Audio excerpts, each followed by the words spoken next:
Welcome.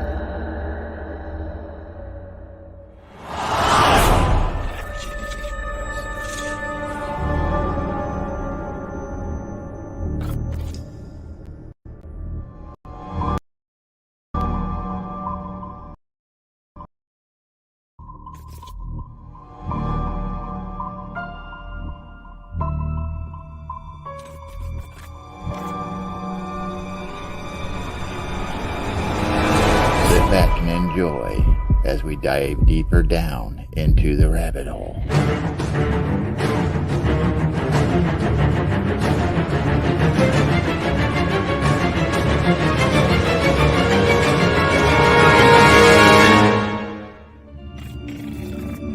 Where the paranormal becomes normal.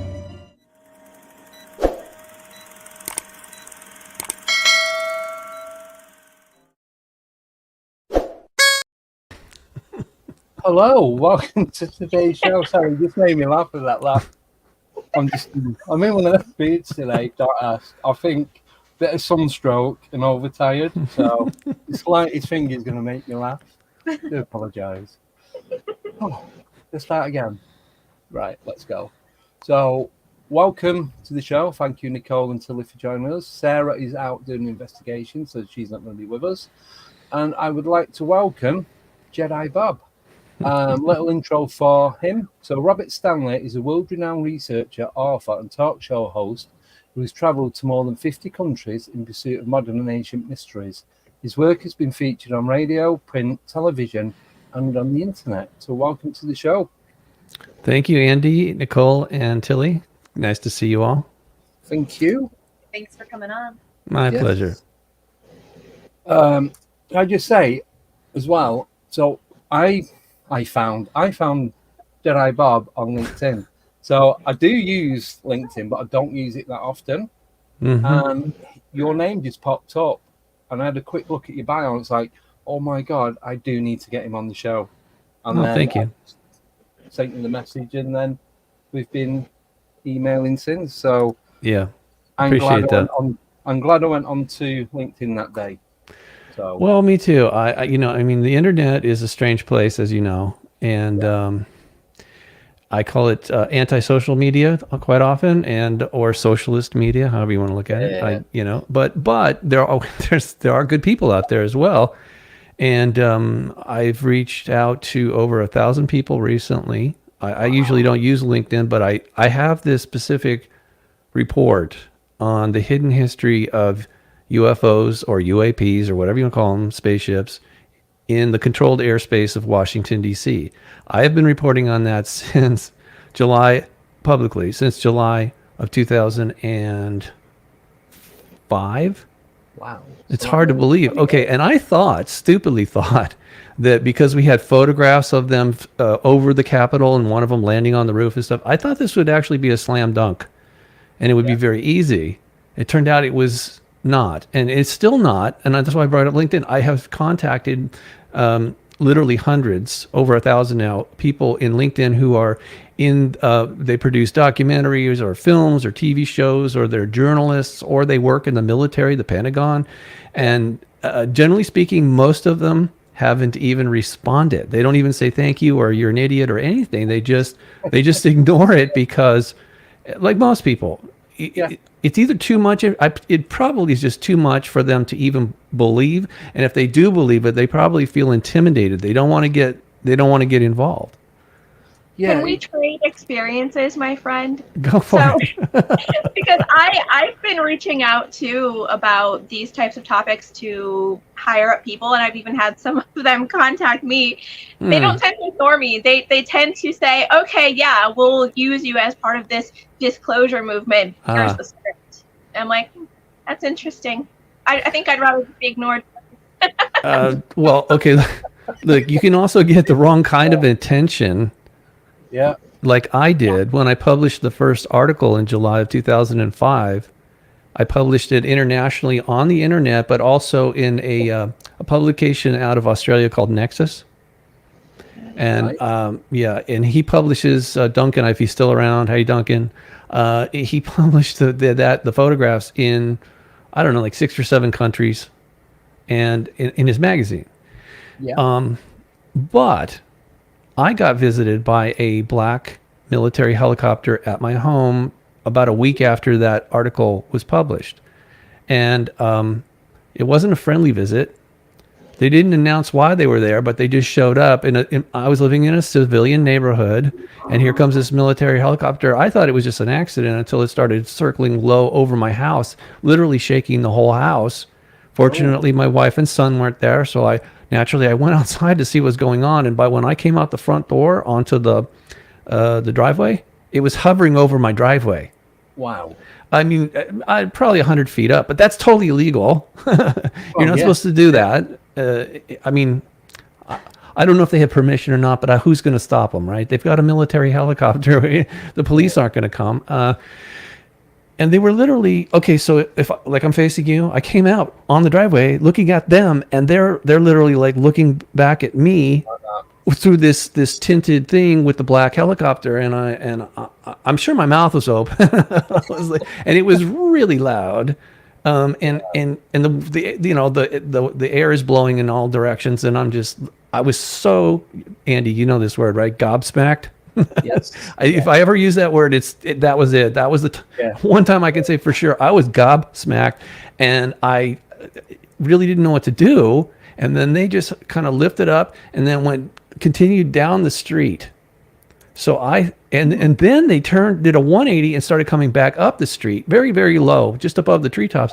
So I ran in the house and I grabbed a point and shoot camera, and I got two pictures of them as they were leaving, just to show people, you could deny it. I mean, obviously, but anybody can say, right, you made that up. Why? Why in the hell would I make a story like that up? And the reason I'm telling you is because if they meant to intimidate me, yes, they did. Yeah. But unintended consequences was, I thought, okay, we've got the authentic 35 millimeter negative photographs of these things on the Capitol. If this didn't happen, if there's nothing going on there, why are you treating me like this? With sending a military helicopter to my house? I mean, you couldn't just call me and say, hey, don't do that. Yeah. It might have been more effective. Send the black Cadillac like they used to in the good old days. Oh, the Ben in Black? Yeah, well, that would have been a weird conversation too, unless they did that little zapper thing to, get me to forget. Yeah. But it was a little too late because the thing was out there. And look, the reason they knew where I was and what I was doing is because before I published the article, I called the Capitol Police, the Public Relations Division, and I asked them some questions. And the guy was laughing at first, and I said, look, I just want give you guys a chance to come on the record. Because this actually makes your department look kind of bad that you're not responding to this event. Yes, it's in the middle of the night, but I mean, I was like, don't you guys work all night long? Don't you have shifts that you rotate? And so I was just blown away. I've worked in security before. I just thought that this doesn't make any sense. And I was also a little skeptical. Like, you know what? I understand that this is a legitimate story, but none of this it just doesn't add up. And I'm trying to figure something out. So anyway, I gave him a chance. I said, look, I want you to ask your superiors 4 different questions for me to try and establish something. Yeah. He calls me back a few days later. Now, he's not laughing. He's very, like, he was reading the script. It was very robotic. And I wrote it all down. And I published that. Oh, no. When I first called, he said to me, who are you? I said, my name's Robert Stanley. Well, who do you work for? I said, I'm an independent journalist. He says, okay, so what are you going to do with this? I said, I'm going to publish it. Wouldn't you? And he says, well, where are you going to publish it? I said, I'm considering my options. I'm not sure yet. Okay, so where do you live, sir? Well, I'm going to say, no, I'm not going to tell you. And that probably would end the conversation. But anyway, so he asked where I lived. Yeah. Naturally, I told him. So they have my address. And it's not like the Capitol Police. I'm not mad at the Capitol Police. But I found out later, because again, what started off as a very simple thing in May of 2005. I published the first article in July, on the anniversary of the event. Yeah. July 2002. Okay. After they did that, I was like, it launched this huge investigation on my part, because I'm like, wait a second, there's something going on here. They're obviously not telling me. So I started looking into it, and I found everybody knew about 1952. I mean, so 2002, then I was like paralleling it to 1952. Most people thought, oh, nothing happened in between. Wrong. Hundreds of times, I found hundreds of cases, and that's why I wrote the first book, Close Encounters on Capitol Hill. Because I couldn't, it was way too much material for an article. And more importantly, I'd learned when working at Honda Research and Development for 8 years how to do timelines, because that way you can actually chart the data and actually see, so you can see the trends over time. It's easy, okay, but nobody had ever done that for Washington, D.C., because most people thought, okay, 1952, because everybody saw it, because all the national press on the planet were publishing pictures of UFOs over Washington, D.C. They said it only happened 3 times in the summer. It happened over 80 times that year. 80. One of the guys who's a retired military police officer told me, he's actually the guy that got me started in this investigation. He told me, he says, the people he knew that worked with in the Pentagon said that they thought, the ones that were there back in 52, he said they thought they were being invaded. They thought that, okay? And so they were shooting at some of these craft. Yeah. At that time. Anyway. Hello. Yeah. Hi. Welcome to my world, yeah. Gee, so has anything like that happened since? Oh yeah. Okay. To you directly. Yeah. So when I published the first book, it came together very quickly. I wasn't even intending on doing this, but like I said, during 2005 and then into 2006, I had collected over 200 reports. And I'd also interviewed some people I knew that are retired military, and we had some very lively conversations about it. So I created this book, and my first book, I published it myself. Actually published it. I had boxes of books in my home, and I was going to the mailbox. I mean, not the mailbox, the post office. Yeah. And actually mailing these out myself, because I didn't want a publisher to edit anything or magically disappear all these books, etc. So I knew that the biggest venue for this story would be Coast to Coast AM. Yeah. And they're not the only ones I reached out to. I just knew, because the guy who took the photographs, he was a professional photographer for ABC News. He worked for in Washington, D.C. That's what he was doing that night. He was actually doing a freelance job for a local recording artist. They were there at the Capitol by the reflecting pool, and he was taking pictures for an album cover, and these things showed up, and they're captured on the film, literally on film, okay, which can be analyzed, the negatives, which we did. Yeah. But anyway, so he's got credibility as a photographer. He was using high-end Nikon equipment, and we analyzed the negatives and everything. But when I published the first book, he had told me, he says, you're not going to be able to get this on the mainstream media, Robert. And I'm like, why? And he goes, I work for ABC. He says, who do you think was the first people I gave the photographs to?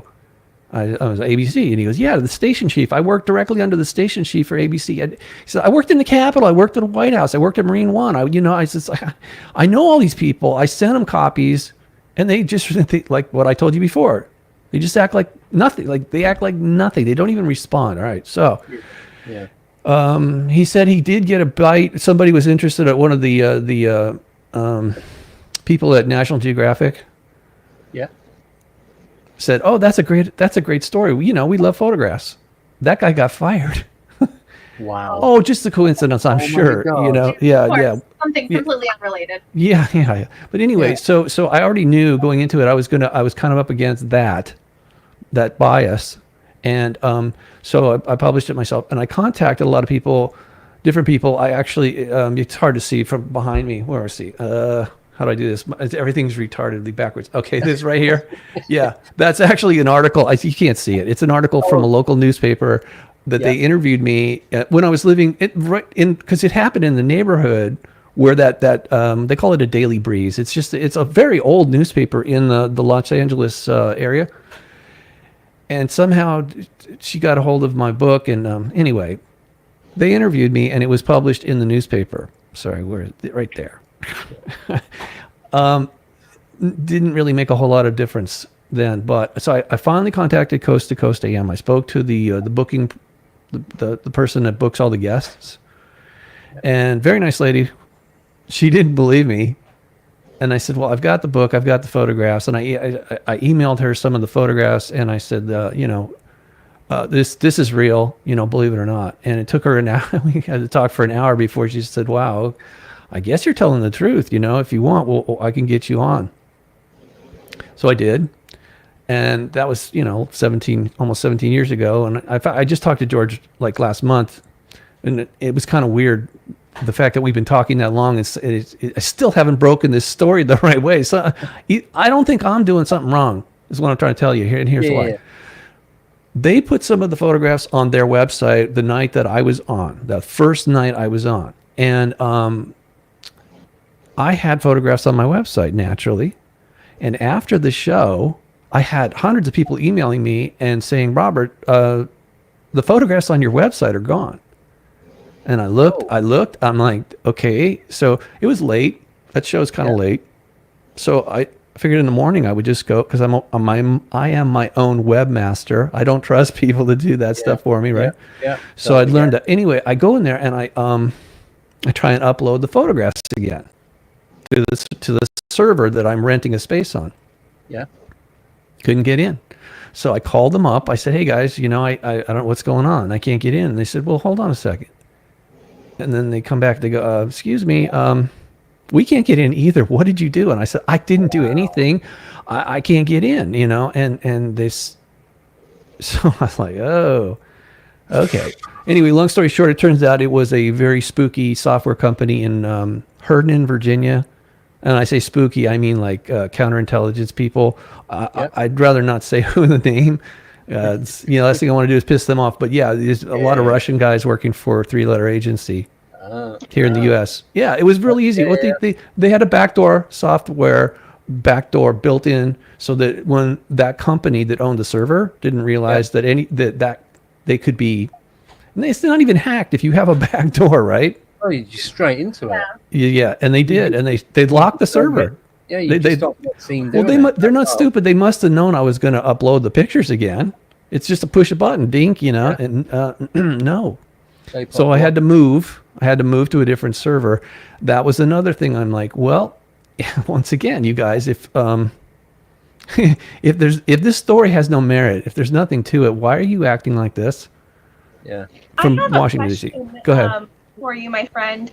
So a lot of people have told me, and I tend to believe that this is true, that this human society is a very carefully managed zoo. And that's why there are tiers and levels to security and what is illegal, and situations like what you've been experiencing. What do you make of that theory? That's a very interesting question. I don't think we have enough time to cover it all, because it's really complex. Well, I mean, here's the thing. I'll just give you a summary. And I mean, this has taken me decades, by the way. The reason I knew anything about this, or let me back up. The reason that this retired CIA officer who had used to be a military police officer contacted me is because I knew him and we were friends. I don't work for the government. I'm an independent journalist who has had close encounters with spacecraft and or other dimensional beings. And that's the only reason I'm doing this, all right? Because I know this is real. I don't have any question about it. And yes, I understand what the hierarchy is. And there seems to be, Andy and I were talking about this before we came on air. There is a dark side. Yeah. Hence the Jedi thing. It's easier for me. Most everybody understands the whole narrative of good versus evil. Obviously, from a religious perspective, some people are not. So I just use the Jedi analogy as well. And so what Christians call the war in heaven, Hollywood calls it Star Wars. Both are real and both are very much misunderstood. Why? Because the first casualty of war is truth. Yeah. So we're being lied to about a lot of things for a very long time. And I'm not saying I have all the answers, but I have literally spent decades of my life trying to figure it out. And of course, I've had a lot of help, not just from humans, but from beings off-world and other dimensions who love us because they know that we're all family. Yeah. Hope that answered your question. So you do think it's kind of a zoo? Of course it is.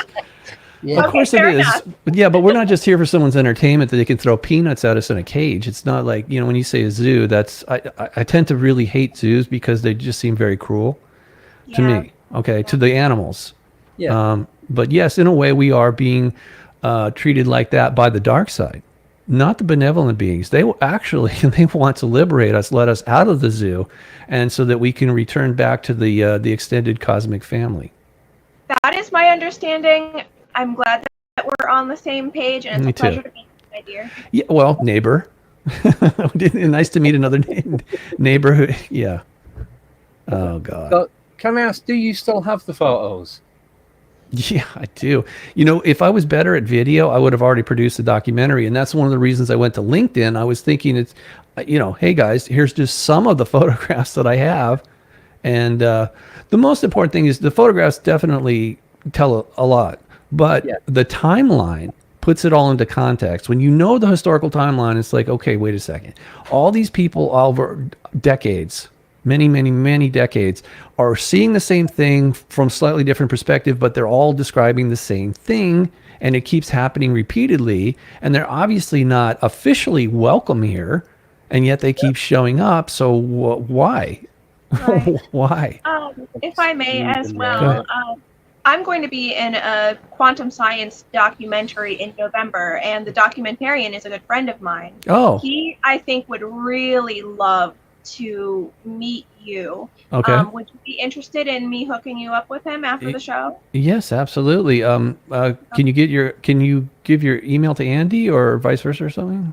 Absolutely. Andy, you have my full permission to share my contact details if you like. Okay, yeah. Nicole, I'm sorry. I feel like we're leaving you out of the conversation. No, I am. No, not you, Tilly. I'm processing. Okay. I don't want to ignore you. No. Another quick question. Yeah. Doesn't matter if you say no. Obviously, it's entirely up to you. Would you be willing to share the photographs with myself so I can put them onto the community page of the YouTube Of course. channel? Not all of them, just whichever ones you think are more appropriate. Okay, so when we met on LinkedIn, I thought I gave you a link to my work and including the photographs. But I'll send it again. It's not a problem. I have got the link. I've put it in the show notes. I've got the link to the website. Yeah. Both websites. There's two websites, isn't there?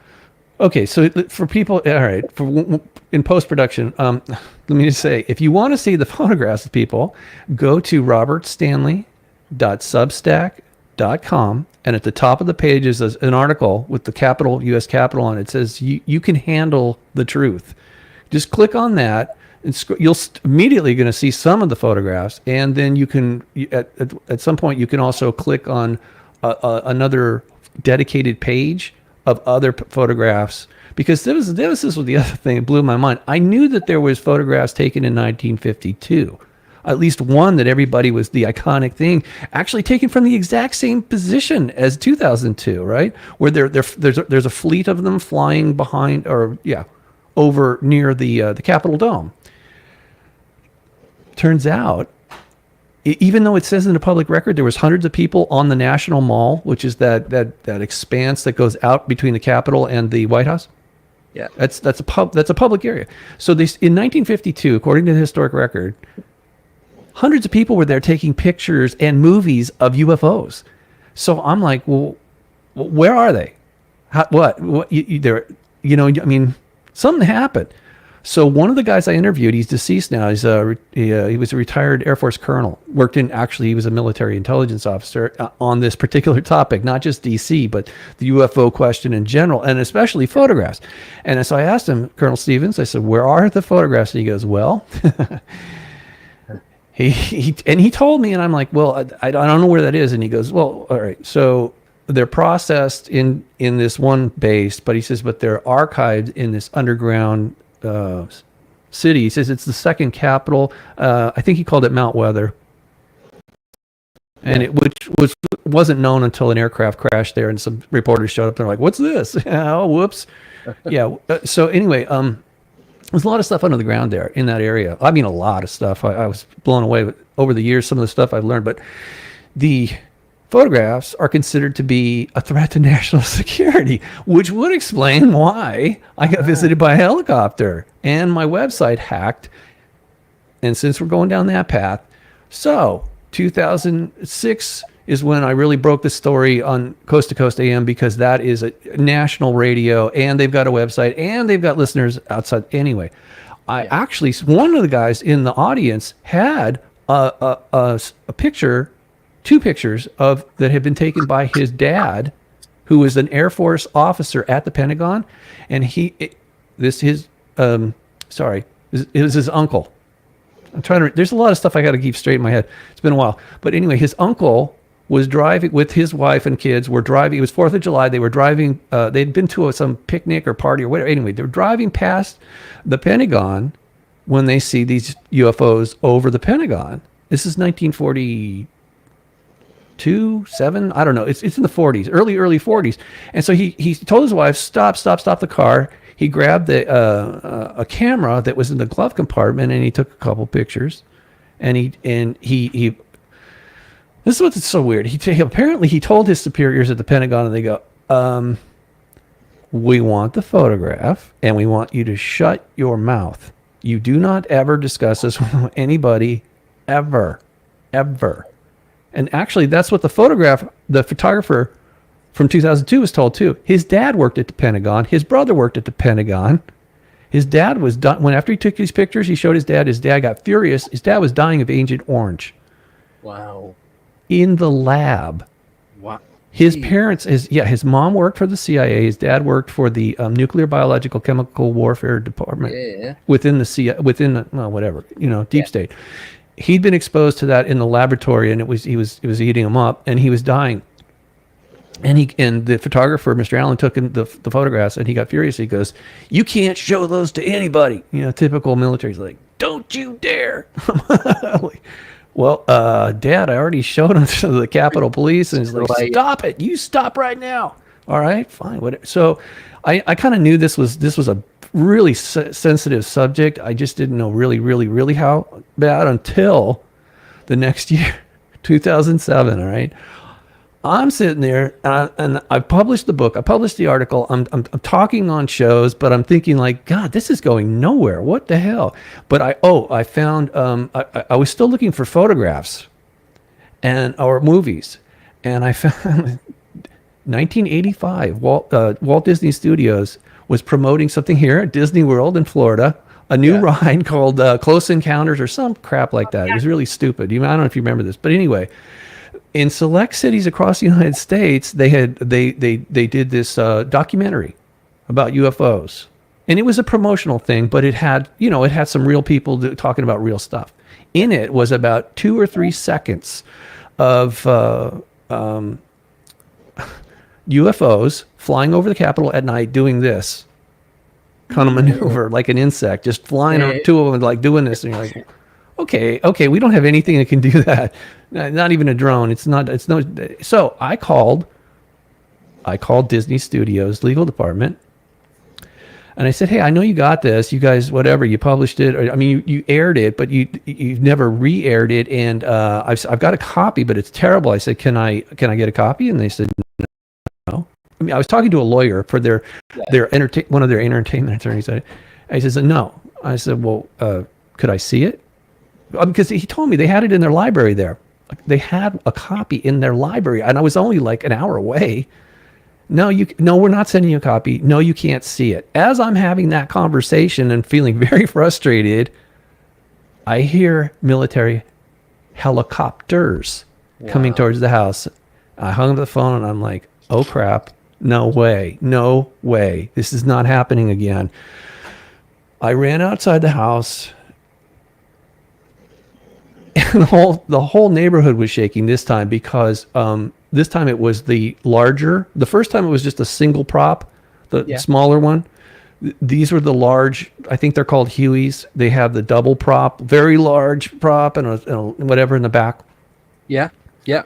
2 of them, low, coming in over my house. I ran across the street. I didn't know what to do. I was so freaked out. I ran across the street to the neighbor's house, and I'm watching them, and they came in over my house very low, and they did this, both of them, over my house. And I was so scared.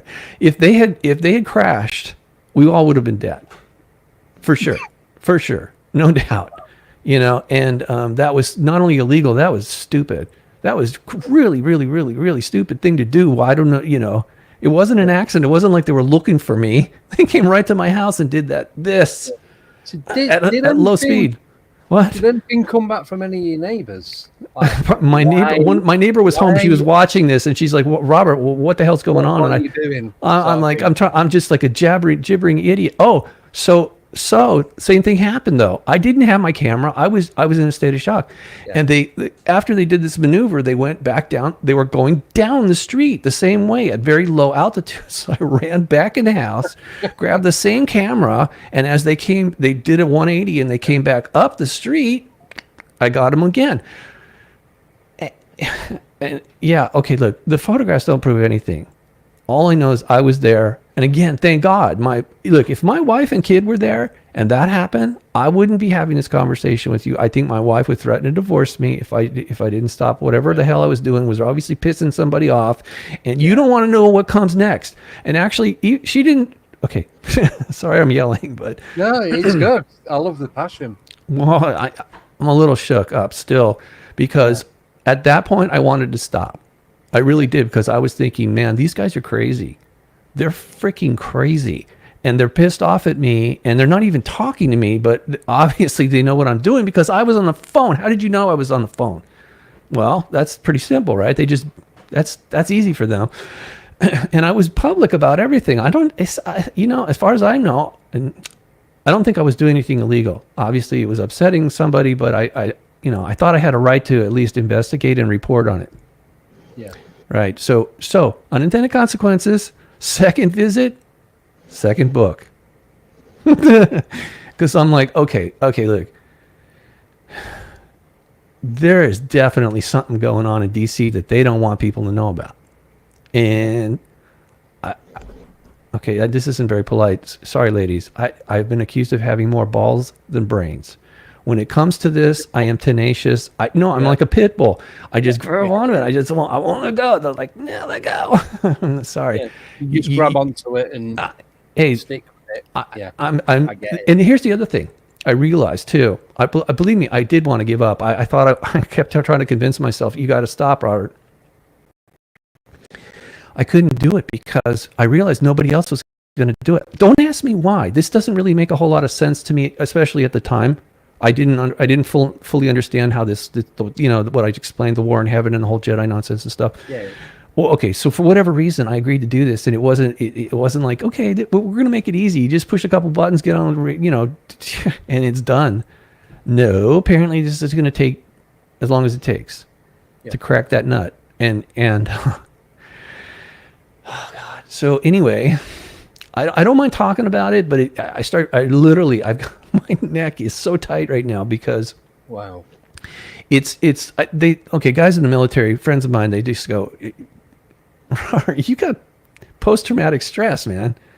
You're dealing with these guys that just hate your guts for what you're doing, even though they don't even know me. I'm not a bad person. It's just they don't even know how to negotiate. If they had said, like I said, if they just talked to me up front, said, hey, this is a matter of national security, and I would say, what you said publicly, and we don't care what we said publicly. We did that because it is a threat to national security. Yeah. Well, isn't good and bad, good and evil just a matter of opinion anyway? The people who have been harmed by those who commit crime, it's not that ambiguous. It's pretty obvious. No, I mean objectively. You mean the people that are okay? So the people that are doing what we call evil, they don't think they're doing evil. Is that what you're saying? Yeah, everybody has their own definitions of good and bad, right? Like what's Thank you. you. All right. One person might be bad to another. That's part of the problem. Yeah. Yes, because I keep finding that in human society, everyone is saying, I'm not a bad person, or she's a bad person, all that. And it just drives me nuts to hear people here quibble about what is good or evil when it's really just a matter of perspective anyway. Objectively speaking, there is healthy, there is unhealthy, there is balance, there is unbalanced. And I think that if humankind, they would stop the fighting. We would all stop the fighting. That is Okay. my opinion. So whenever I hear this type of rhetoric, I make Yeah. a point to try to talk to someone about it so I can understand more fully. But I'd love to hear what you have to say. Thank you for coming to my TED Talk. I'm gonna get Tilly a shirt that says that. Oh God. Oh Yeah. my God. Or a headband. Yeah. We used to use bumper stickers. I guess that's not in vogue anymore. But okay. So what comes to mind? It's actually more simple than most people think. And when someone allegedly asked Jesus, "What are the most important commandments?" He didn't even. He gave them the response they weren't ready for. He didn't quote the Mosaic Law commandment. He said, "Love God with all your heart and soul, and love your neighbor like you love yourself." If we were doing that right now, we wouldn't have any of this problem. Excuse me. And so people at this point, I would have to say that it's totally unacceptable. The hatred and the criminality is no longer going to be permitted, not just by us, but by the beings that are here. Some people call them angels, ultradimensional, whatever you want to call. I just call them family. And we have been a bit isolated due to our behavior, but a lot of that behavior is directly attributable to the manipulation of those on the dark side that Christians call the fallen angels. Yeah. And I used to think that they, when people say, "Oh, they have wings and stuff," yeah, no, they don't. That was never part of the historic record. It was something more of an invention that came later. Yeah. But there's a book. You'll see in my next article. There's a book called Angels and Starships. It's not a book. It's more like a diary of these people in Italy that are having. Have you read it? Do you know? Did I send it? No. I don't know. No. Anyway, it's contact that happened face to face, as well as spiritually, etherically, whatever. And it happened in the 80s in Italy. Very, very important for us all to understand, because the consequences, the implications are that we do have family that loves us off-world, and they do want to liberate us from the influence, the malevolent influence of these fallen ones. But it's going to take a while for this to happen. But anyway, some of the initial contact was in an etheric form, and in that, when these beings that we call extraterrestrials, aliens, whatever, these angelic beings of light, when they come to us in their etheric form, some of them, they can display this, like a plasma wing type of form. But when they walk out of their spaceships or starships or whatever you want to call them, they look just like us, because they are us. We are them. We're all family. Yeah. No, I get that. A lot of people have said that before, and it's that connection that's what we don't have for them. They have it to us, but we don't have it. We don't have the reverse of it. Well, only because my understanding is that the fallen angels consider us to be their property. And so after the rebellion, this lower realm, or lower realms, were created for them. And a lot of us got curious, and we came down and was like, whoops, that wasn't a good idea. Yeah. Because they basically enslaved us or have been lying to us on many different levels, and manipulating us physically as well as spiritually. So it's a conundrum, and it has to be resolved. And I am sure that we need help in this regard, but I'm also sure we have to ask for help, because benevolent beings respect our free will, unlike the malevolent beings who really obviously don't care about the consequences directly. They do understand, though, the laws that they're breaking. Yeah. No, I don't mean man's laws. I mean God's laws. They know there's consequences, but for some reason, for whatever reason, they've decided to go down this path in the dark side. So how much of the weight of current society then and its flaws for humankind would you put on humankind's own shoulders? How much do you think that they are responsible, or are you more saying that it is the other people's fault? Oh no, we're definitely culpable, because we agreed to it. And this is okay. So it's called sophistry when you very sophisticated, yes, layers of lies that they have told us about ourselves and our environment, etc. I mean, I'll give you an example since we're doing this. Do you have any idea what the forbidden fruit really is? I think it's apple, right? What? Wait a minute. Like, One at a time. it's depicted as an apple, right? But it was never stated that it was an apple. No. Tilly, do you have an idea? I was not there. I have no idea who wrote these things, and therefore I have no claim to know or even an idea. Okay. So one of the articles on my Substack is called The Father of Lies. There's an entity there, according to Hebrew mythology, and it's only called that because the Catholic Church in Rome doesn't want to accept it as truth. But the Islamists, the Muslims, they believe it. They have their own version of what I'm about to tell you. This particular fallen angel, his name is Samael. He's also known as Enki, or Ea, or Lucifer, or sometimes Satan, which just means, most of these are just titles, by the way. Like Lucifer means light bearer, Satan means adversary, but his name that most people knew him by was Samael. And he's also described as a Nakash, which is, it could be a beguiling serpent or a shining one. Now, there's a book from UK, a guy who's deceased now, Christian O'Brien. I don't know why so many people in the UK know about these shining ones, but that's what Anunnaki actually translates to, as angel or shining one. And in their language, according to this book by Christian O'Brien, which you can download through my website, up as a PDF, he says that in the Anunnaki language, serpent means scientist.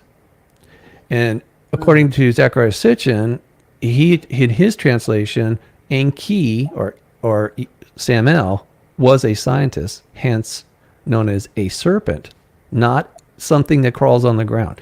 So I had to preface all this. So we know who we're talking about here, because he had a cohort named Lilith.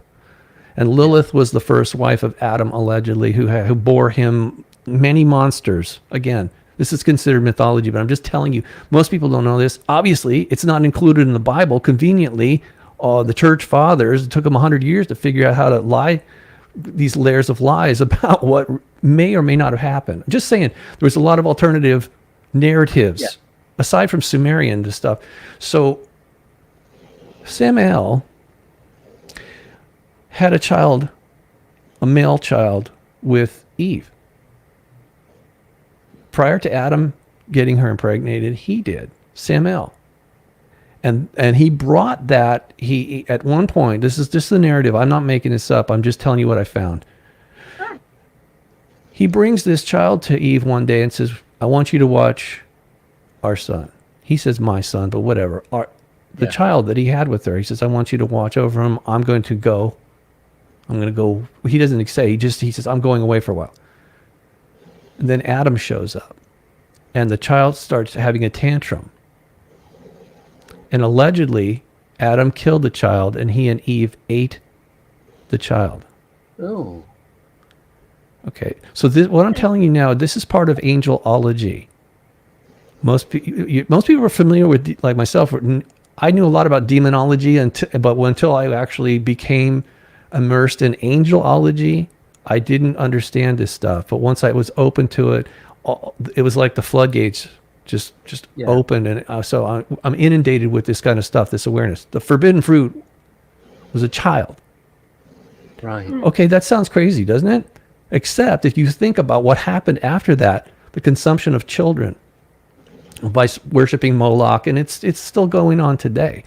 And what's even weirder is when Samael came back and he said to Adam and Eve, where is my son? They said, we don't know. And then things got even weirder. The child that they had allegedly eaten spoke to his father from inside them, and he said, Father, I am in them and I will control them from inside. You control them from the outside.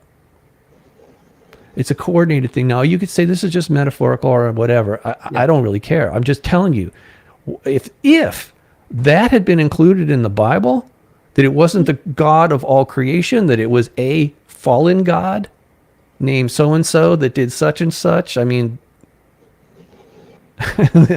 do you see where this is headed? And it just gets weirder from there. But again, you can read the details because it is really bizarre. And it's amazing to me, much like my investigation in Washington, D.C., it's amazing to me that for thousands of years that someone, oh yeah, that's right, the Catholic Church, how did they suppress this or why?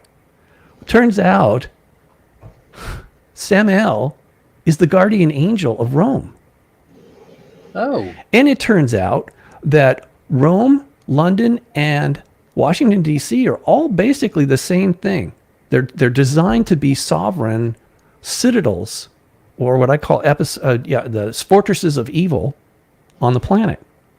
But they're all linked up. The three of them are linked up. One is religious, the other is financial, the other one's military. Yep. What I found out in the conclusion of my second book, and again, I wouldn't have written the second book if they hadn't said a second set of helicopters, is that Washington, D.C., the District of Columbia, the goddess, Columbia, was originally called New Rome by the Catholics that went there and established this area. And everywhere the Romans went, they would, if it didn't exist already, they would create a hill. Capitol Hill is a replica of the Capitolium on one of the 7 hills of Rome.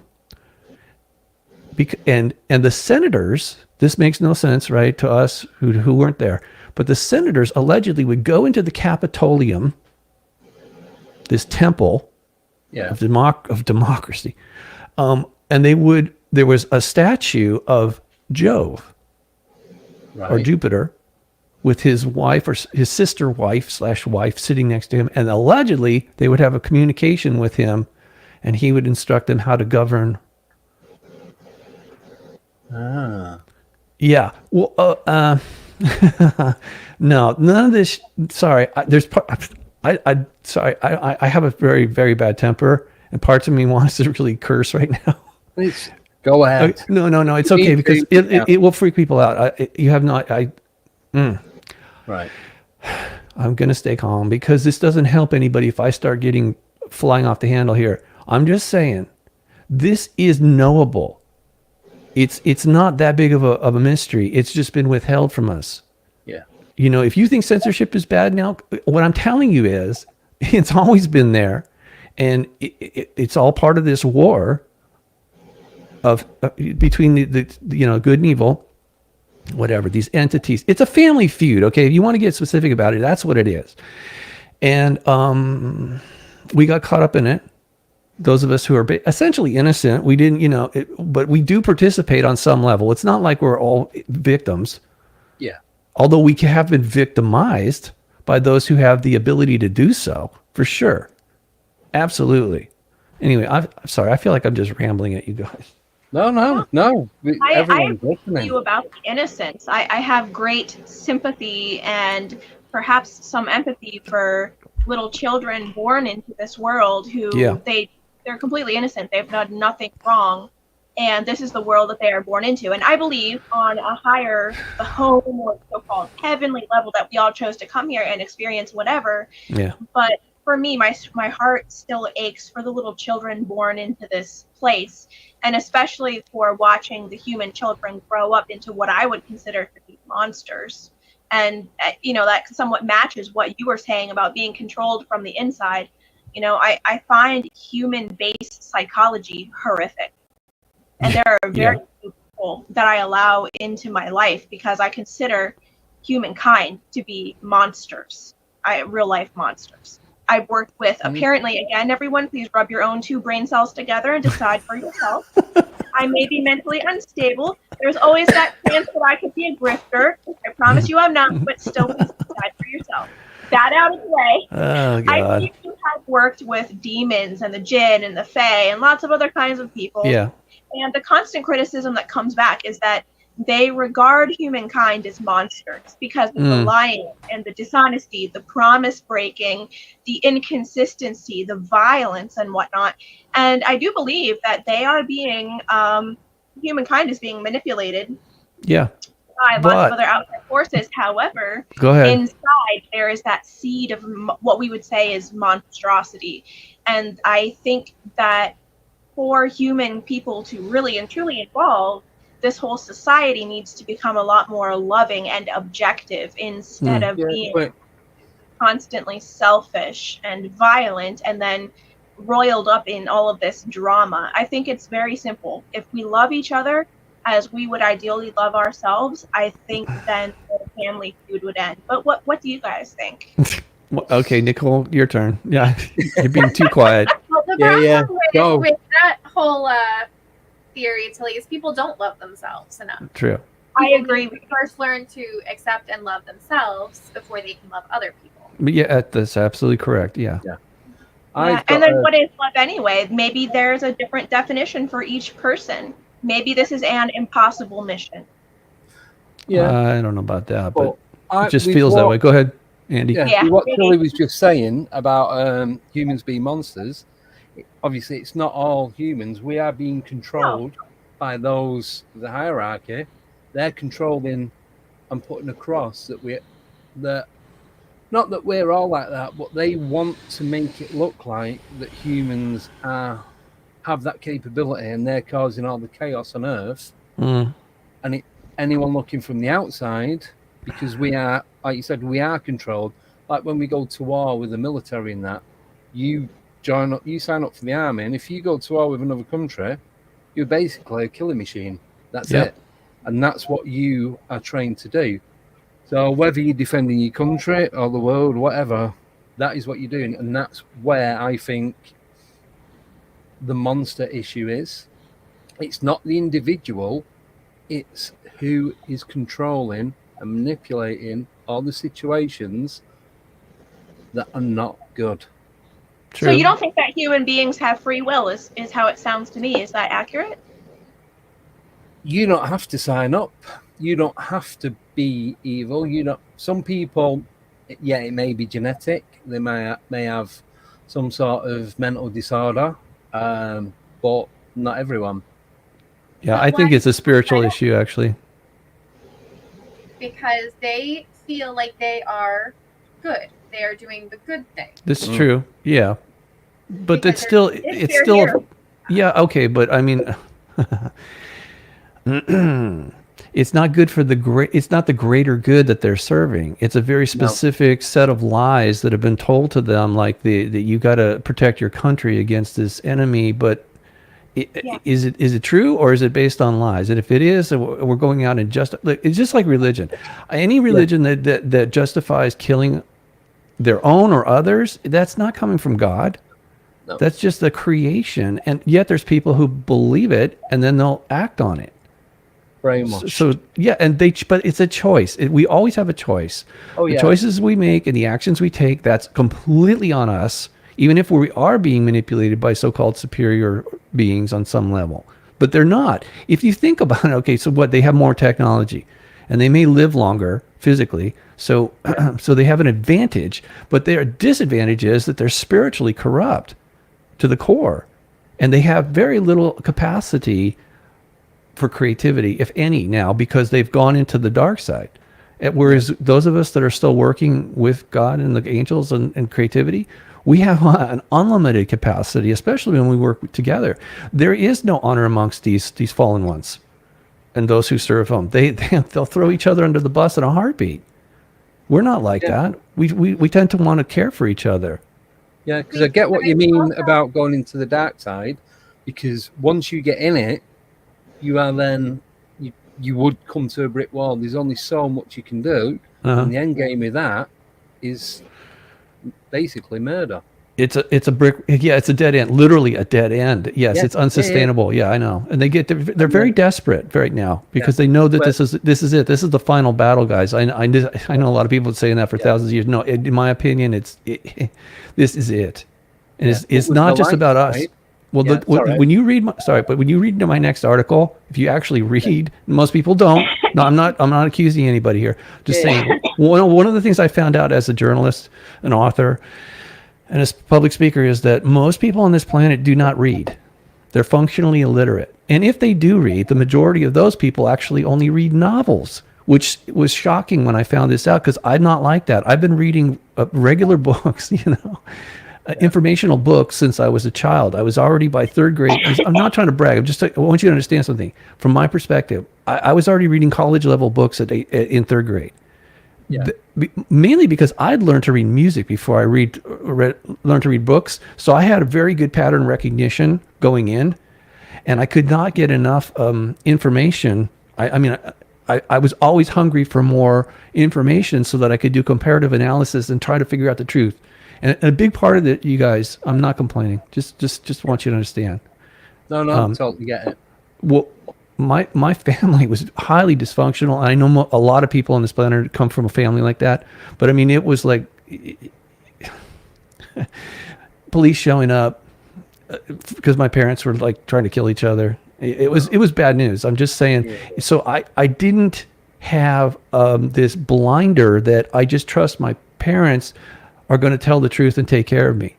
I broke from that mold early on, and I became very suspicious of so-called the authorities, not just the police. I'm just saying people that you would normally trust and rely on.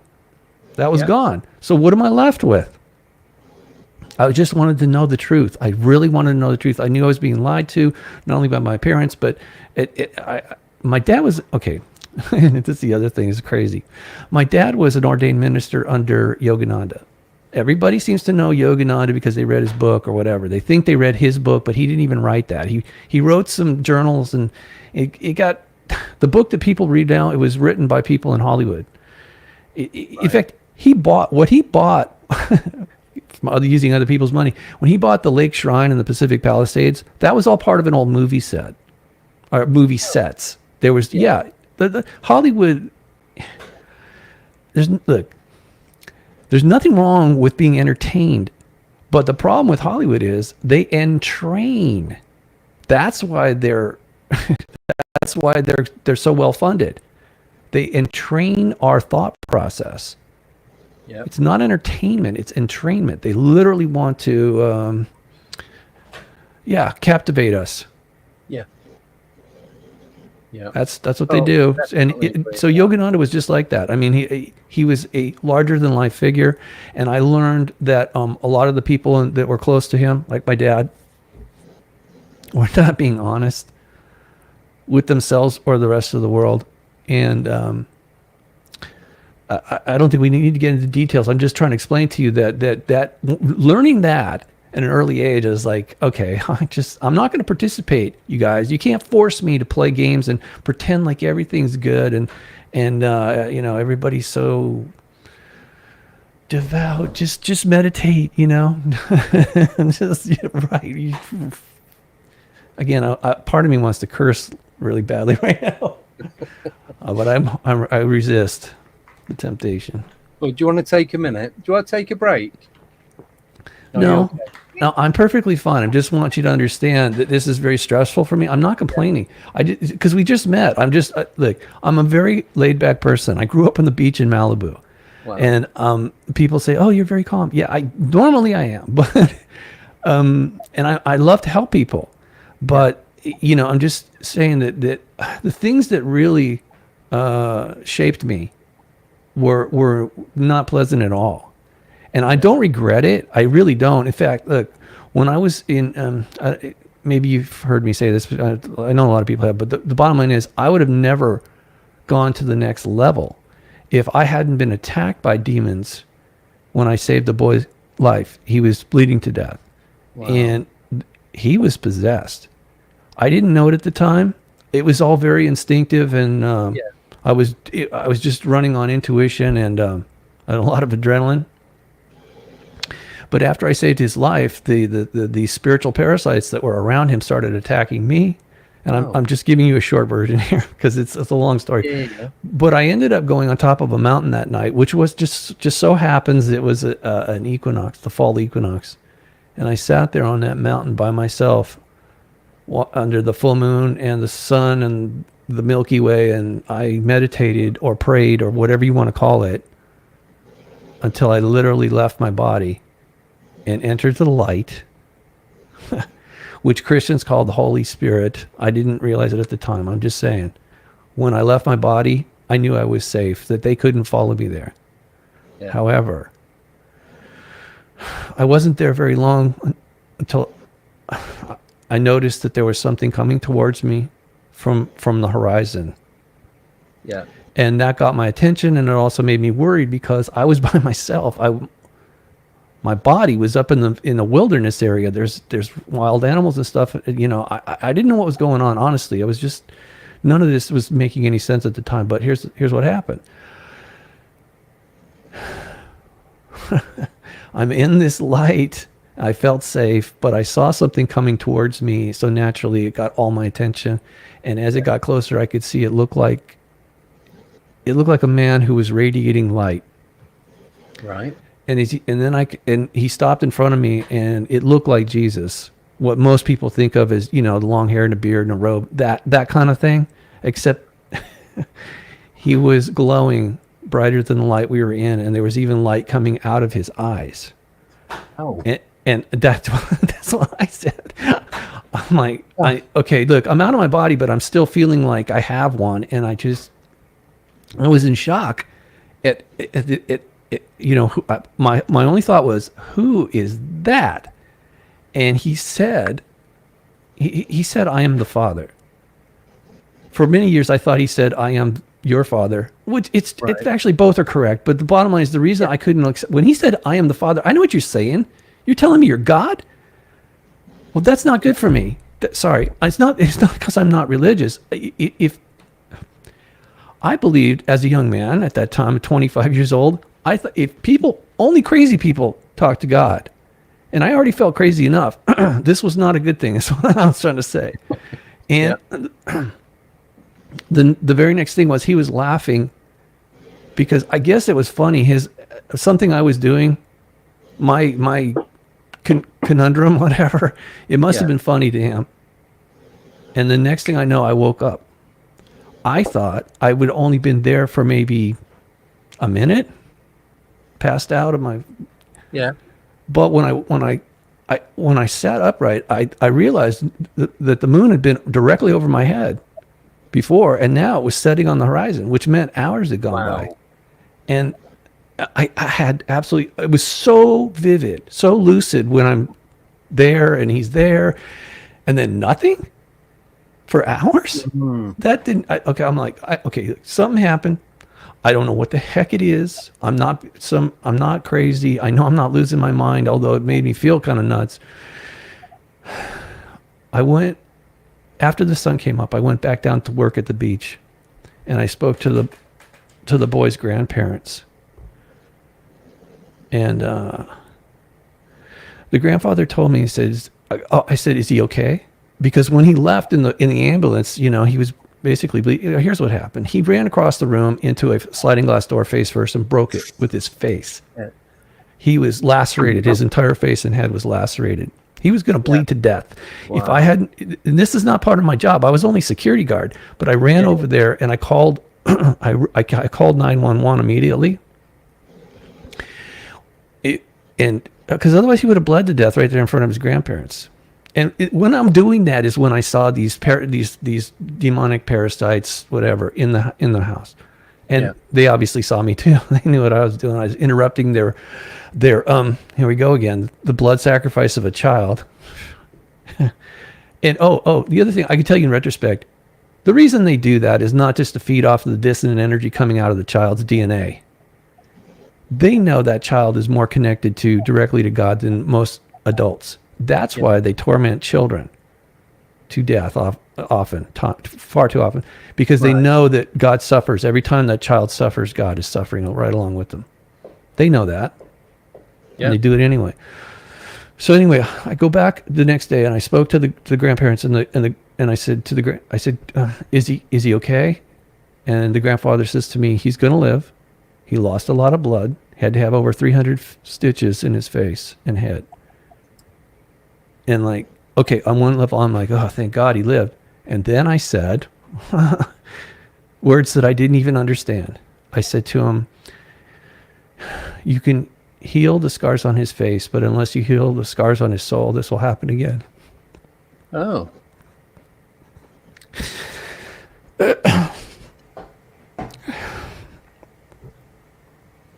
I can't say those words without feeling this The pain every time. And I'm like, oh my God, what did I just say to these people? I don't even know them. And they were already traumatized, and like, I'm telling them this. Yeah. You know, and it's like, where did that come from? So all I can say is sometimes we have to go to hell, through hell, before we can get to heaven. I know that's a lyric from a song, but it's true. Yeah. On this world, that is just the case sometimes for some of us. And man, I just should I continue with that? There's a happy ending to that story. Yeah, the boy did live. It. Okay. Yeah. Well, no, I'll be fine now. It happens every time. Yeah. I can't stop it. I'm sorry. No, don't apologize. Don't apologize. Okay. So after I left the house, I said this, and literally I started to cry in front of these people. And I left the house and I walked over to where my security post was on the beach. And I'm sitting there going, man, this is the weird, I don't know what is going on. But I kind of wanted to just go into denial at that point. Like, get back to normal. Apparently that wasn't in the cards. So a girl came over and sat down next to me that I knew. She was a friend of my girlfriend at the time, and she was all excited. She's like, Robert, I saw you last night in a dream. I'm like, yeah, don't bother me. I'm having a bed. I just like, please. Yeah. And she says, no, last night you came and you taught me how to fly. And she says, yeah, you came to my room, you took me out by my hand, and we flew up to the mountains, and you taught me how to fly. And I'm like, what? And she says, yeah, she says, I read something about this in my psychology class. This has something to do with spirituality. She says, you at one point you were showing me how to do it, and I just couldn't get it. And you got mad at me and put me in a shopping cart and started pushing me down the hill. And then I just jumped out of the cart and started flying on my own. And you followed me back home, and she said it was like something out of Peter Pan. I'm like, yeah. No, oh no. But see, I didn't tell her anything. I didn't say I was up in the mountains out of my body. And I'm thinking, oh, well, look, I'm not going to tell her anything because I don't know what's going on. But when she tells me this, I'm like, is that what I was doing? That seemed really stupid. I mean, it's cool, it's interesting, but why would I be wasting my time if I'm interfacing with God or whatever on that level, astral plane or something? Why would I be teaching this person how to fly? Because she's not interested in that stuff. I mean, that's not on her agenda. She likes dating guys and going to the mall and driving, fast cars. It seemed weird. It seemed really weird. But of course now I'm wondering. I'm like, what didn't make any sense. After I was done work, I go home and my grandmother calls me. And she says, Robbie, I had the most incredible dream last night. She says, you were standing at the foot of my bed and you were all lit up like a Christmas tree with lights all around you. And she says, you were telling me something. And for the life of me, I can't remember what it was, but I just had to tell you about this dream. And I damn near passed out. I was like, whoa, okay, what? So if I thought I was going to just go back into being normal or denial or whatever, that was no, because that woman raised me more than my mom. My grandmother loved God, and for her to be, they basically, okay. So here's the other thing: if this is the mountain, right? Yeah. Grandma's house is over here. The girl's house is right here. They both saw me the same night doing that. Which would explain, okay, that made a lot more sense to me. That seems like something I really would do. Yeah. If I was out of my body, I'd want to interact with my grandmother, on a spiritual, astral level or whatever you want to call it, right? But it still didn't make much sense to me. All I knew at that point was I have to figure this out. Yeah. It's not my imagination. There's no way those two women who don't know each other would be basically telling me the same thing in context of where I, so in a way, even though my memory is blocked, I think it's for my own protection because of this conflict, this war that's going on, this family feud. Those two women were being guided to give me clues so that, number one, I wouldn't think I'd lost my mind, and more importantly, I wouldn't slip into denial like so many people on this planet, and I would continue searching for answers, etc. Well, it's a weird story. No, the thing is, for me, that makes sense because it's one person who, like you said, the person that brought you up was given the information, and then this other person, this woman, who probably least expected person, do it. So you're getting it from two both two ends of the spectrum. Absolutely. Yeah. So rather than just two people or two random strangers, that makes a lot more sense than that. Yeah, and even though I don't have a memory of doing, and that's what's so weird too, I don't remember doing that, but they were very, very adamant that they saw me. Yeah. And we did this stuff, okay? So it probably happened, and for whatever reason, I can guess, but I'm not sure. However, it also gave me a clue as to why I said what I said to the boys' grandparents. I think, and I don't know, but what I do know, or what we're told about Jesus, is he loved kids. God loves children. He sees all of us as his children, and he obviously doesn't want us to. No parent wants their kid to suffer, and I know from fact, as I'm a dad, when my kid was sick and hurt, that's the worst feeling. For me, that was like terrible. Every time he got hurt or sick, I suffered right along with him emotionally. So I think Jesus, who up until recently I couldn't accept that he was God, because that didn't make any sense to me. It's illogical, right? I mean, if God is omnipotent and all that stuff and omniscient, how do you fit that into a human package? It doesn't make any sense. It really doesn't. It didn't until recently, until I understood that. And this is just me now. I'm not trying to convince anybody. Yeah. I came to this awareness that God created an avatar, an emanation, a limited aspect of itself that could interface with us here because of the extreme and extraordinary circumstances that we're under. Yeah. And so, again, this is not religious. I'm not promoting religion. I'm promoting the this relationship. Healing the family is really the only goal. Yeah. And so I think the Father took me to that boy that was bleeding to death, or had almost bled to death, and showed me the scars on his soul. And more importantly, I could see how much it was hurting. Yeah. I can't even, there's no words for it. That God can suffer like that it's hard for me to even say it. Yeah.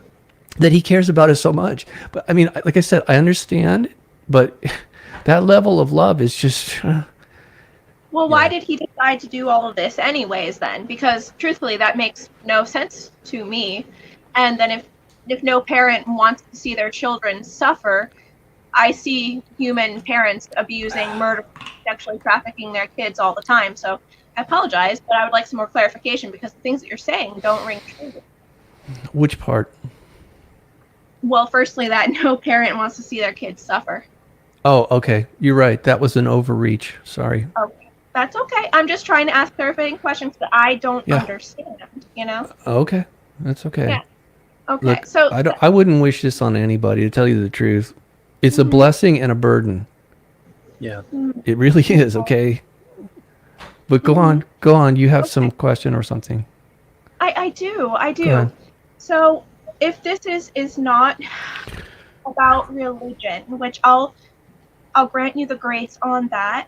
Mm-hmm. So why then should Jesus and the religious story come into play if from the Christian perspective, God created everything and knows everything.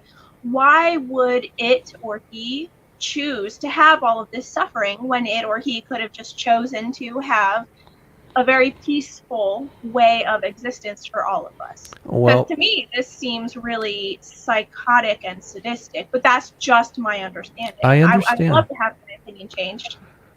Okay, so we do have free will, and we chose to, I should say, the fallen angels chose to rebel, and more importantly, when they were given an opportunity to, like teenagers, to have their own domain, they took it, and that's where we are in these lower realms. This is, Christians say that Satan is the god of this world, and there's some truth to it. Of course, it's very misleading. It doesn't really give you the details.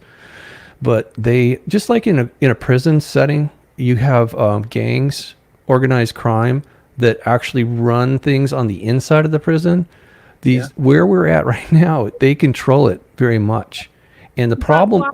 I'm so sorry. I'm so sorry, my dear. I thought that you were done speaking. Please continue. Okay, so the problem is, those of us who really are innocent and loving and good are somewhat trapped here because the fallen ones, these cosmic criminals, the insurrectionists, they do not want to let us go. They consider us to be their property, and more importantly, a resource, energetically and otherwise. So it's a hostage situation, and that's one of the reasons that God and the benevolent angels have intervened here. And it's not over, but there is a date certain when they are going to be evicted from this world, and it will be restored. And the reason that's important is to give us, all of us who are still benevolent at heart, still have the divine spark intact, are going to be able to move forward.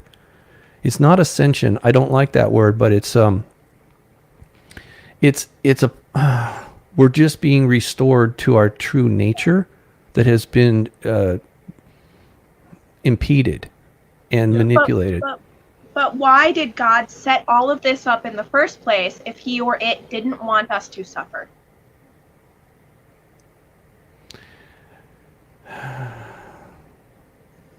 I cannot speak for God, and if you wish to believe that God has that ill intent for us, you're welcome to do so. You know why? Because you have free will. But I'm not saying that that's what's going on. I'm asking you the logical question. That's all. If you go by my literal language, I was asking you the literal objective question. That is all. If God had the ability and the intent for us not to suffer, why would he choose then, or it choose for us to be going through all of this? Because it wasn't its choice. It was our choice. Yeah, the free will. But he created us. Us. With free will. Do you have kids? Nope. Oh, okay. That's why. No, I don't. To be honest with you. Okay. Do you remember your teen years?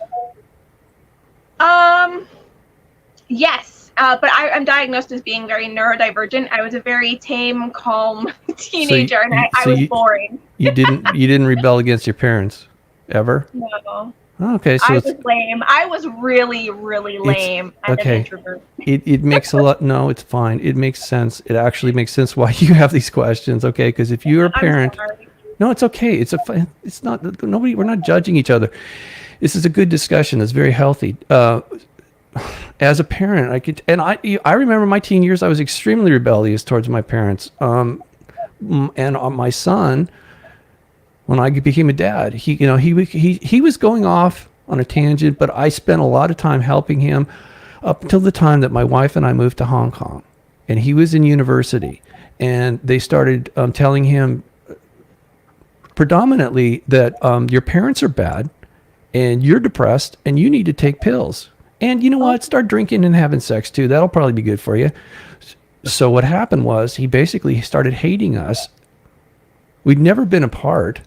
And this outside influence was working him like unbelievable. He changed completely. And so we said, look, we want you to come to Hong Kong twice a year. You can fly out here. And at some point he broke down and he says, yeah, I've been taking these pills. They gave me the pills and I've been drinking. He was totally sober. He was totally straight up. It's not that alcohol by itself will do this, but I mean, it weakens you when you do this. Anybody, not just, And so I had to literally humble myself and say, look, I'm sorry. You're right. I was not the perfect parent, and I'm sure that hurt you.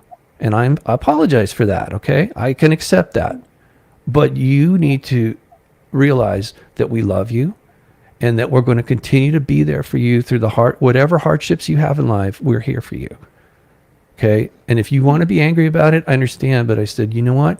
At some point, because I had the same feeling towards when I was really pissed at my parents for a lot of reasons. You're going to get over this. And when you do, we're going to be here. We'll still be here loving you. Okay. And it worked. It worked. Yeah. But it's not easy. It's not easy at all. But actually, the stuff that doesn't kill us actually makes us stronger. So, this goes back to what you said. God did not permit it. However, on some level, it knew that this was going to happen because it's part of our behavior. We're not the first creation.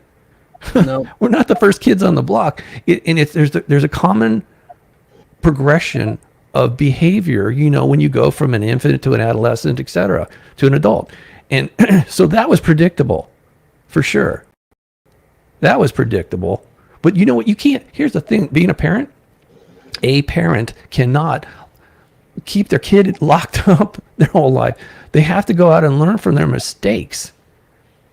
And sometimes it's really painful. Sometimes it's deadly, on a physical level.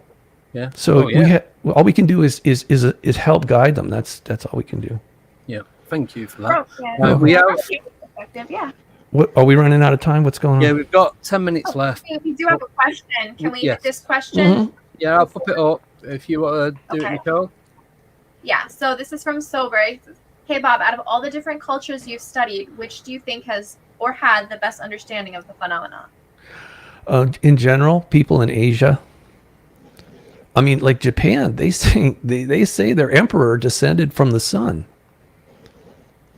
I don't know about the current guy, but I mean, in the past, they really believed that. And they even had like depictions of them coming down in a sky chariot and stuff. It's not that weird to think about. I mean, just because we can't do it doesn't mean that other beings can't. And more importantly, if we're related to them, and I know we are, it would make sense as to why they have such not even a curiosity, but why they have gone out of their way to interact with us, and sometimes in ways that we don't ever know about or understand. Yeah. Since we're running out of time, let me just tell you what happened. This is really bizarre. Yeah, please do. I went back to that mountain where I had that experience, and I was hoping I was going to run into this father figure again and ask him some questions because I didn't know what was going on. When I got there, I looked around and I saw this giant megalithic statue, face, whatever. And I freaked out because I remember growing up, I used to have lucid dreams many times about that place. And I thought it was just my imagination. Until late 1985, I went up there and I found one face, I found another face. And I'll send you the link. It's also, you can see it on unicusmagazine.com, UNICUS magazine.com, and click on the little it's an archaeological page. And these are ancient megalithic ruins that obviously were built by the Anunnaki. All right, because they really like being worshipped in these larger than life stone heads of the gods or whatever. So that was a temple there, actually, and I must have been there in previous lives or something because they showed me many times when I was a child having these lucid dreams and taking me there and teaching me stuff. And so I kept going there, not only to explore the ruins, but then I started having close encounters with UFOs there.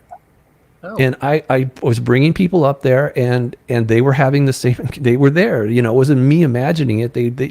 We all saw it, and it's directly above Point Magoo Naval Base. And no, it's not our stuff. This is not our stuff. It didn't behave like that at all. But it seemed to know for sure that we were there. It was clear that clearly they were monitoring us as we were, whenever we went up there. It's pretty wild. Wow. Have you been back there lately? No. Would you go back?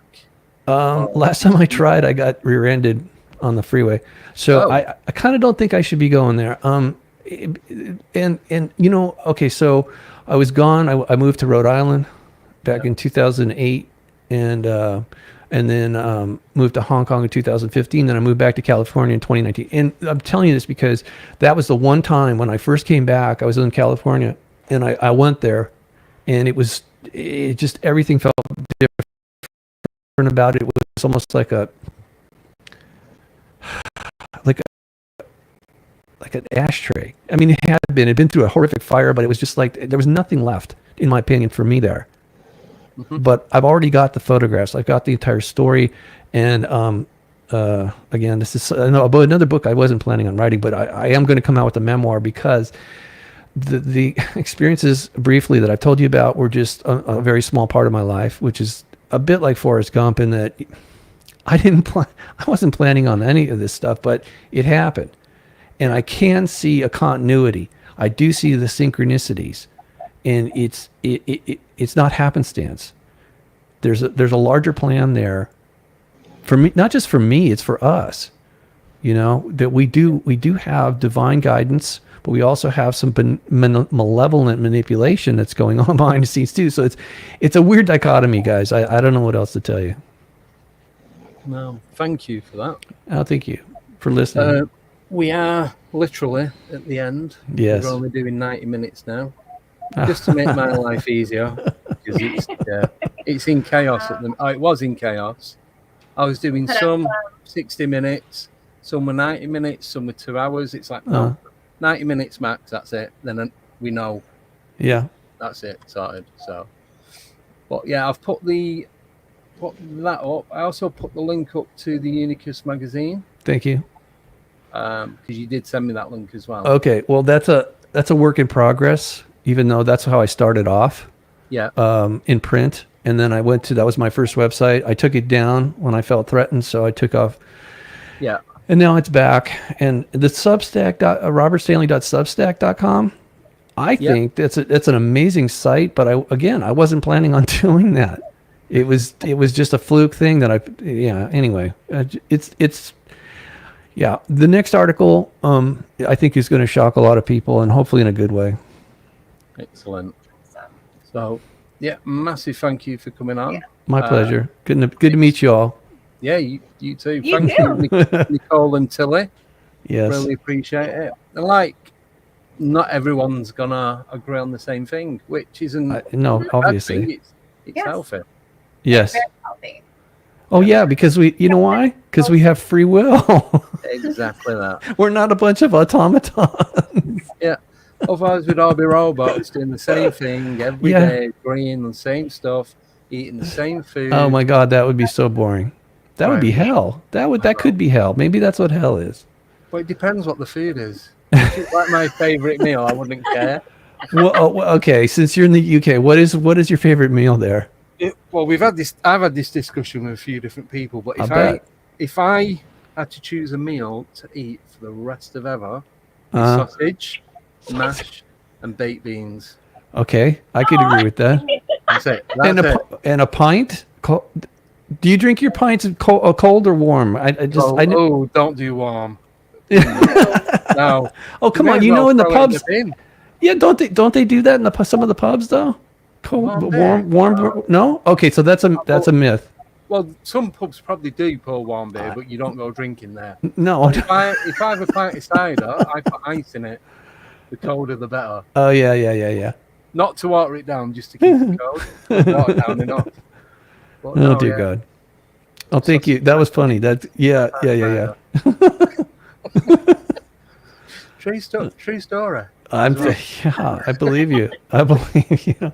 Yeah. Well, I'm glad we could have some fun here, you guys. That's important, you know. I mean, it's an emotional roller coaster, but life isn't worth living unless you can have some fun. Yeah, and the thing is, we've been saying before, and we are going to go over because I always do, but regardless, you do have to hit the rock bottom before you can come back up and see the light. Because, like you said, with the dark, you do get to a brick wall. and you Usually. can't go any further. So what is it? It's do or die. You've got to turn around and carry on, or stay in that place forever. Yeah. That's my take on things, anyway. Yes. That is not healthy. No, it's not pleasant either. No. I think by design, it's fine to experience it, but man, no, I don't think you want to prolong it. Yeah. I don't. So, well, I don't mean what I meant. I agree with you. All right. Thank you. So, massive thank you for coming on. My pleasure. Thank you. It's great to meet you. Yeah, it's been absolutely awesome. So, we are going to end this now. Okay. Not back on Monday as such. Me and Tommy are going to be doing one Monday on We Won't Talk About Ghosts. Not sure what time. And there'll be a couple of extra ones during the week because I am actually in the middle of a paranormal road trip. Ah. I'm not. I'm sat at home, but I'm having a break for a few days. Oh. Putting some stuff together. Intermittent road trip. Yeah. Okay. So I've done some filming. I've got other people have done filming for me. I'm putting it all together, putting the photographs. Done a few interviews while out and about on the road. Then I've got 2 more locations to go to. Got Monday going into Tuesday, and then by Wednesday I'll be done. Perfect. And then it's just sit down for about 10 years, produce it all, and make a documentary. Awesome. So something to look forward to. Okay, well, it's nice meeting you all. Hope to see you again, or at least keep in touch somehow. Yeah, definitely. 100%. So, yeah, thank you, everyone in the chat. I know there weren't many questions, but like myself, who's just intrigued to what Jedi Bob was talking Jedi about. Bob. Jeez. So, have a wonderful weekend. You too. As I said, I'll be back Monday. Everyone take care. See you all soon. Thanks again. Andy, did you see my message? Yes, all done. So, yeah, if you guys can hang about after we finish, is that all right just for a couple of minutes? Are you asking me too, or? Yes. Oh, sure. Okay. Yeah. What? I don't know. Yeah, just for a few minutes. That's all. Okay. Okay. All right. Because I know sometimes the call has to shoot off, so I need to grab it Yeah. now while I can. Yeah. Right. Take care. Have fun. See y'all later. Bye bye.